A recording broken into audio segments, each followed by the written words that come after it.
நீ காலிஃப்ளவர், உருளைக்கிழங்கு இதெல்லாம் ஒரு தட்டுல கட் பண்ணதை எடுத்துவே. இதோ கொண்டு வந்துட்டேன். அப்புறம் வெங்காயம் கோல்டன் கலரா வதக்குனதுக்கு அப்புறம் வெஜிடபிள்ஸ் தக்காளி போடு. அப்புறம் என்ன போடணும்? இஞ்சி பூண்டு பேஸ்ட் போடணுமா? ஆமா, இஞ்சி பூண்டு பேஸ்ட் போட்டு நல்லா வதக்கணும். எல்லாம் நல்லா super. Everything looks wonderful. Thank you. Help yourselves. Let me serve you some more. It all looks so delicious. We should do this more often, definitely.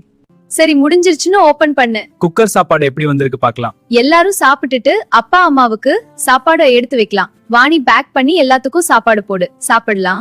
அப்பா அம்மாவுக்கு சாப்பாடு லஞ்ச் பாக்ஸ் எல்லாம் எடுத்துட்டு வா, ஒரு கூடையில வச்சு வைக்க வா. கிளம்பி வா, பைக்ல வெளியே வெயிட் பண்ற எடுத்துட்டு வா எல்லாரும். வாங்க. நான் தான் நீ அவங்க கூட கார்ல வந்து நான் முன்னாடி போய்கிட்டு இருக்கேன். சரி அப்பா. நீங்களும் கார்ல தோட்டத்துக்கு வந்துருங்க. ஆமாங்க, எல்லாரும் சேர்ந்து போகலாம். அங்க ரொம்ப அழகா இருக்கும். வாங்க ப்ளீஸ் கூட. நாங்க காத்திருக்கோம். உங்களை பார்த்தா ரொம்ப சந்தோஷமா இருக்கு. அடடா, என் செல்ல பிள்ளைகளே, நன்றிமா சாப்பாடு.